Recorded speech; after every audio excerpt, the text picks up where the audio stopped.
the road to hell there was a railroad station with a guy with feathers on her feet. Welcome to Backstage with Richard Ridge. Beloved actress and Grammy Award-winning recording artist Stephanie Mills has returned to Broadway 50 years after stepping into the silver slippers as Dorothy in the iconic musical The Wiz. She's playing Hermes in the Tony Award-winning Best Musical Hadestown, and I caught up with her here at Civilian.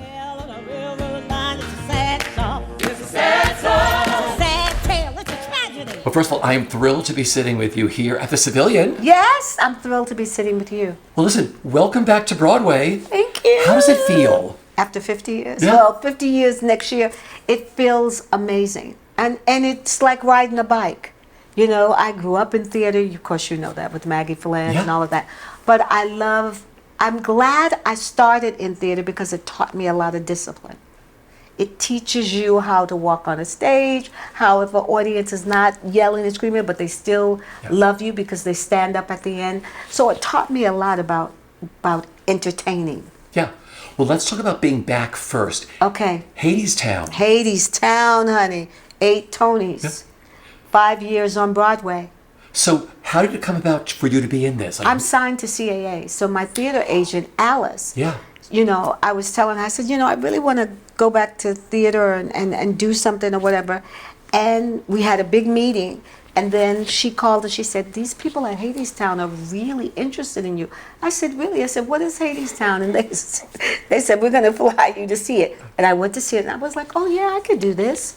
And I did. I mean, I went into rehearsal, but this show is a beast. You know it's a beast to do. Woo! Okay, so you saw the show that night. You're like, yes. I can do this. I could do this. What was it about Hadestown? Because people fly in from all over the world to see this show. Different. It was different. Greek mythology. I had never read about that. And reading about it before I went, and then they sent me a script. And then seeing it was just something different that I hadn't done. And I was very, very excited to do that. I just wanted to do something different. Yeah. Then there's the role of Hermes. Yes. You said it's a beast of a role, right? Beast of a role. And I talked to André De Shields, who won the Tony for it. And he said, you should do it. And he said, what? I said, give me some advice. He said, well, I can't tell you how to play it like a woman. Yeah. He said, but I tell you that you have to always be engaged. You know, like sometimes people are laid back and they'll disconnect a little bit. I can never disconnect as Mrs. Hermes. Never. Because the other thing about this show is you're on stage for the whole entire show. I'm on stage. From the moment I walk on stage, that's it. I don't get to go off, nothing until intermission. But I'm okay with it. My feet burn and singing a symphony, but I'm okay, you know. What do you remember about your first performance on stage in Hadestown? I was so nervous. Were you? I was so nervous, and all I could think about was, please, God, let me remember these lines. Yeah. Because I got a gazillion of them, you know, and I say the same thing but differently. Like on the road to hell, there's a railroad car. On the whole road to hell, there's a railroad track. On the road to hell, this, you know, all that. So I'm like, God, dog. Lots of tracks and railroads. Oh! And Hermes and, you know, Orpheus is a poor boy. Orpheus has a gift to give. So that was a lot. That was very challenging, but I loved it. So do you remember hitting the stage and then taking your bow? Yes. Yes, that's all I remember. Hitting it, I was like, Lord, please just go before me and let me remember. Yeah. You were so wonderful in this show. Thank you. I've seen all the Hermes in this. You bring something extra special to this. So when you first found out, when you got the script and all, what kind of conversations did you have about how you wanted to play your Hermes? When I got here, I talked to the assistant director, Keenan. And he said to me, who is Hermes to you? I have a special needs child. So I said, and Orpheus is special. You know, you might say he's touched. That's what, in the line, that's what. So I said, I want to relate to him like my son, because my son is special. So that's how I relate to Orpheus.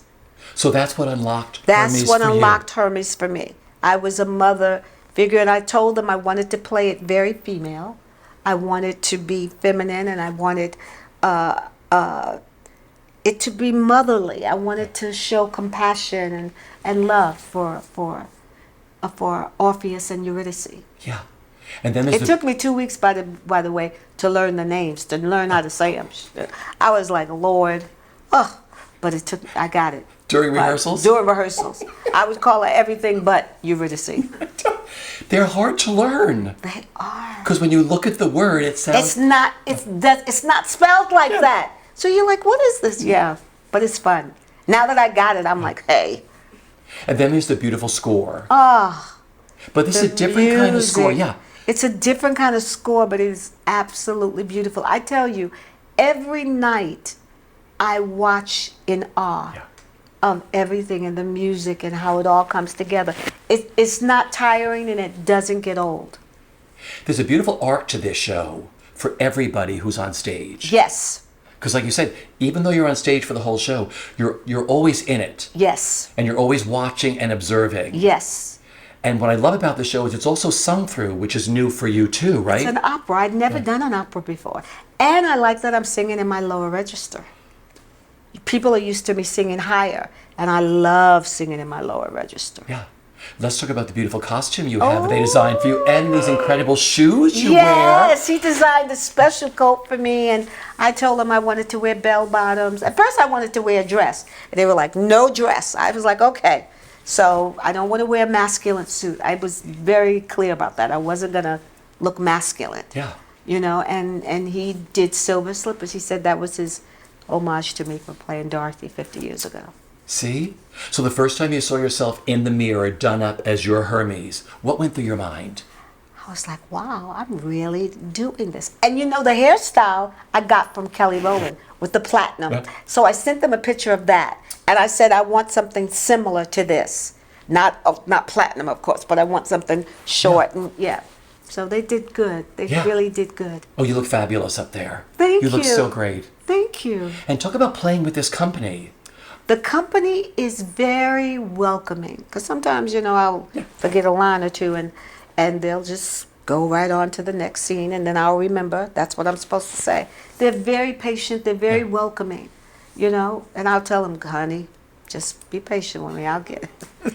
But you do. There's so much love at Hadestown on that stage. So much love, and you know, they're so wonderful. And I've developed my relationship like before. Philip didn't have really a relationship with Hermes, but even though we don't speak, my looks and stuff to him. Could you see that? Oh yeah. Audiences, like I said, fly in from all over the world to see this show. You can hear it in the house before you even hit the stage. The electricity in the audience for Hadestown, can't you? Yes.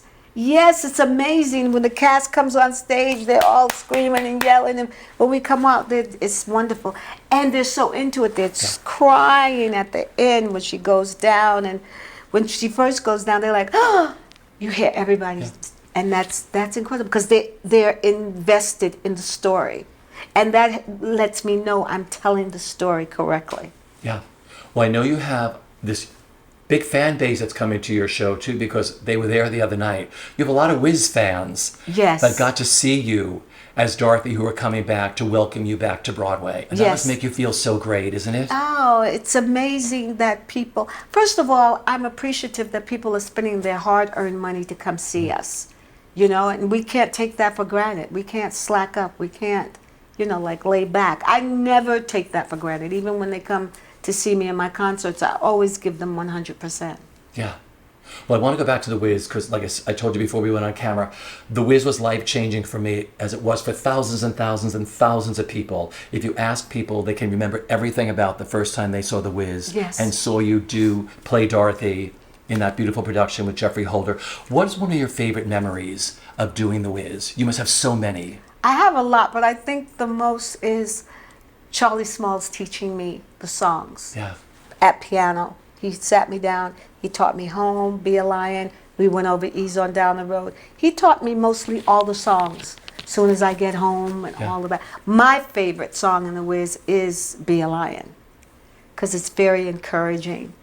And I love singing it with the lion. Yeah. Because you didn't want to go to that audition, did you? I did not. Because I had gone up for a lot of things that I didn't get, and I thought this was going to be another thing that I'm not going to get.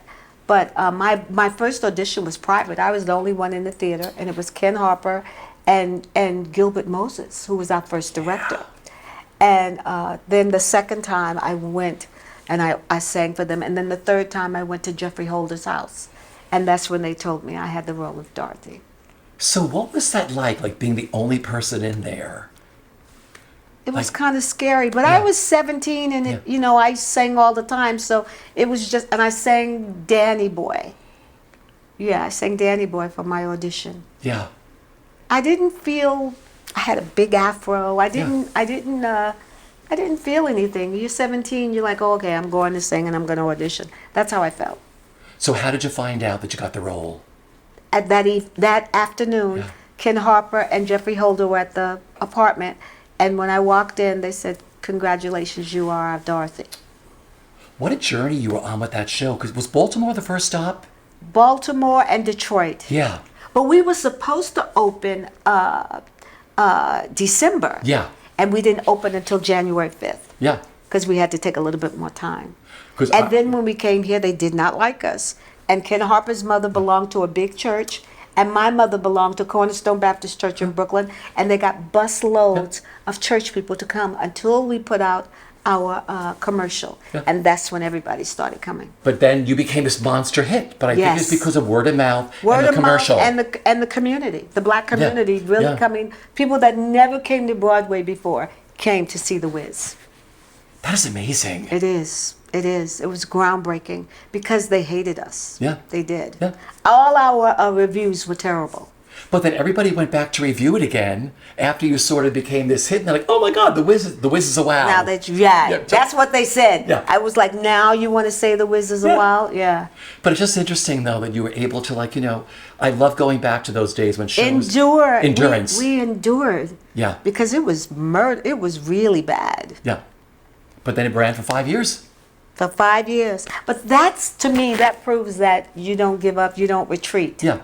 You keep moving forward. And that's what we did. Ken Harper was determined that show was going to be a hit. Well, it's Ken Harper. It's Jeffrey Holder. All right. Yes. Favorite Jeffrey Holder memory of just like working with him and having him create this around you and on you. He created the most beautiful costumes.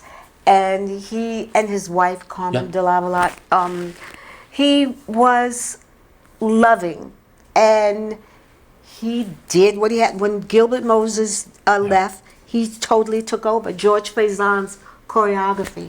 You know, The Wiz with the Ease on Down the Road with the yellow afros and the yellow poles, and My Toto and Munchkins rolling on those little rollers. You know, it was wonderful. The creation and the magic that The Wiz had. And André De Shields being my Wiz, and then now me stepping into a role that he won a Tony for. Yeah. It's like full circle.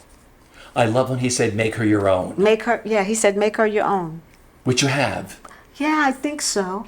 I really think so. Did you like my performance? Oh, I loved your performance. The whole audience did. Everybody did. Yeah. Yeah. Because sometimes it's hard stepping into another role that other people have done. But I've made it my own. And I didn't want to try to mimic anybody. Yeah. But that's also the Hadestown company. Everybody who steps into this show makes all these roles their own. Yes. Which, you know, you're not following a track. You get to do your own thing, which I think is so freeing for all of you. Yes, I think so. You have had you have gold, platinum records, Grammys. I mean, so many incredible, iconic songs that live on now. Yes. What has given you the biggest joy as a recording artist of all these songs and watching how they've lived on? Doing my show, my concerts, and everybody singing every word.